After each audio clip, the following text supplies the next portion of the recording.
આજે પાટીલ સાહેબ છોટાઉદેપુર લોકસભા સીટના ઉમેદવાર જસુભાઈ રાઠવાના પ્રચાર અર્થે બોડેલી ખાતે બૂથ સમિતિના પ્રમુખોની મિટિંગ લેવા માટે આવ્યા હતા. મોટી સંખ્યામાં અહીંયા કાર્યકરો ઉપસ્થિત હતા અને એમણે જે 6,30,000 મતથી જીતવાનો સંકલ્પ લેવડાવ્યો છે.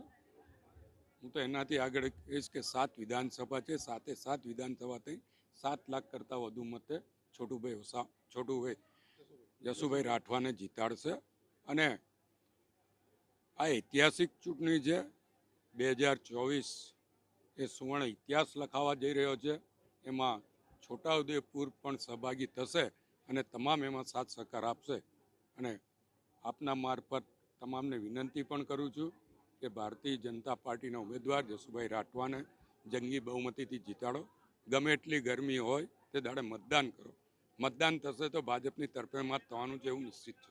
અને તમે સૌ જાણો છો કે સામે પક્ષે કશું રહ્યું નથી. ખાસ કરીને જે ક્ષત્રિય સમાજ જે આંદોલન કરી રહ્યું છે, તમે કીધું કે 26 સીટમાં તો રજપૂત સમાજ જે નારાજગી વ્યક્ત કરી છે ને ગુજરાત સહિત એ લોકો હવે અન્ય રાજ્યમાં પણ આંદોલન લઈ જઈ રહ્યા છે. ભારતીય જનતા પાર્ટી એક પરિવાર છે અને મોદી સાહેબનો પરિવાર છે. આ બધો પરિવારમાં મનમુટાવ હોય પણ આખરે પરિવાર એક થઈને જ બહાર નીકળતું હોય છે. રજપૂતો અમારા પરિવારના જ સભ્યો છે અને પરિવારના સભ્યોના જે મંદુક હશે એ મંદુકનું નિરાકરણ આવશે.